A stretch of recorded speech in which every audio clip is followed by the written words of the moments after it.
Assalamualaikum.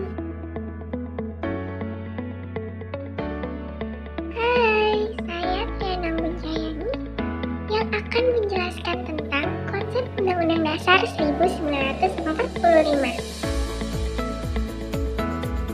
Dan yang pertama ada pengertian konstitusi Undang-Undang Dasar 1945. Pengertian konstitusi berasal dari bahasa Prancis yaitu constituer, yang berarti membentuk. Pemakaian istilah konstitusi yang dimaksudkan ialah membentuk suatu negara atau menyusun dan menyatakan suatu negara. Sedangkan istilah undang-undang dasar merupakan terjemahan istilah yang dalam bahasa Belandanya yaitu grondwet. Perkataan wet diterjemahkan ke dalam bahasa Indonesia artinya undang-undang, dan grond yang berarti tanah atau dasar. Menurut ICSW dalam bukunya Constitutional Law, Undang-Undang Dasar adalah naskah yang memaparkan kerangka dan tugas-tugas pokok dari badan-badan pemerintahan suatu negara dan menentukan pokok-pokok cara kerja badan tersebut. Beberapa konstitusi menurut Herman Heller. Yang pertama, konstitusi adalah cerminan kehidupan politik di dalam masyarakat sebagai suatu kenyataan. Jadi, mengandung pengertian politis dan sosiologi. Yang kedua, konstitusi merupakan suatu kesatuan kaidah yang hidup dalam masyarakat, jadi mengandung pengertian yuridis.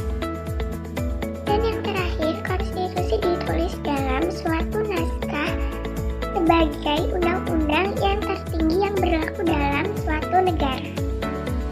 Dari beberapa pendapat para ahli dapat ditarik kesimpulan bahwa konstitusi meliputi konstitusi tertulis dan tidak tertulis, undang-undang dasar sama konstitusi tertulis. Adapun beberapa batasan-batasan dapat dirumuskan ke dalam pengertian sebagai berikut.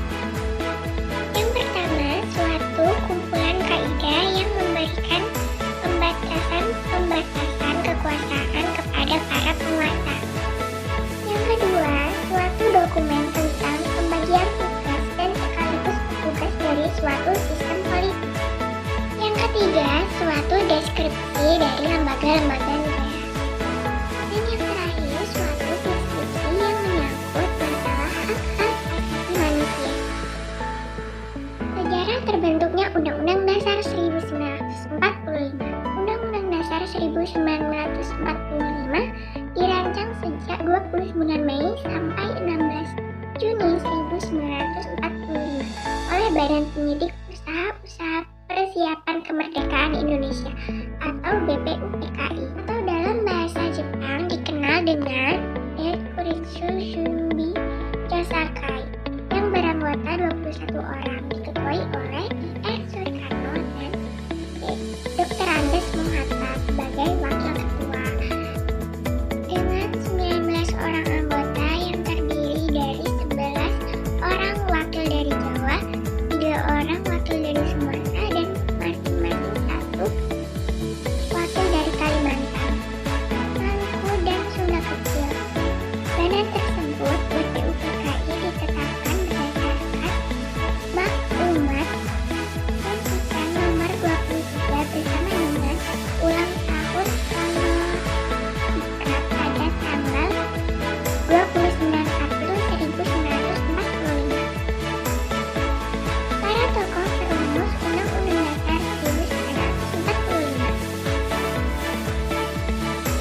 Yang pertama ada D.R. Rajimat, Widyo Dinika, Ki Bagus Hadikusumo, Oto Iskandar Dinata, Pangeran Purwoboyo, Pangeran Sujo Hamijojo, Sutarjo Karto Hamijojo, Profesor Dr. M.R. Supomo, Abdul Qadir, Dr. Andes Yapsanding, Dr. Muhammad Amir, M.R. Abdul Abbas, D.R. Ratulani, Anggi Pangeran, M.R. Ratu Harhari, M. Suroso Abdul Wasid Hashim. Dan yang terakhir, MR Muhammad Hasan. Pokok pikiran yang terkandung dalam Undang-Undang Dasar 1945. Yang pertama, bahwa negara Indonesia adalah negara yang melindungi dan meliputi segenap bangsa Indonesia, seluruh tumpah darah Indonesia, serta mencukupi segala paham golongan dan paham perorangan. Kedua, bahwa negara Indonesia yang hendak mewujudkan keadilan sosial bagi seluruh warga negaranya. Yang ketiga, bahwa negara Indonesia menganut paham kedaulatan rakyat. Negara dibentuk dan diselenggarakan berdasarkan kedaulatan rakyat yang juga disebut sistem demokrasi. Keempat, bahwa negara Indonesia adalah negara yang berketuhanan yang Maha Esa menurut dasar kemanusiaan yang adil dan beradab. Amandemen Undang-Undang Dasar 1945. Amandemen adalah perubahan konstitusi yang mana perubahannya tidak hanya bersifat teknis, prosedural yang tidak mempengaruhi paradigma pikiran Undang-Undang Dasar 1945. Lalu yang terakhir, kesimpulan. Pengertian konstitusi berasal dari bahasa Prancis yaitu constituer, yang berarti membentuk. Pemakaian istilah konstitusi yang dimaksud ialah membentuk suatu negara atau menyusun dan menyatakan suatu negara. UUD 1945, Indonesia merupakan sumber hukum tertinggi dan UUD sudah dilakukan independen atau perubahan sebanyak 4 kali.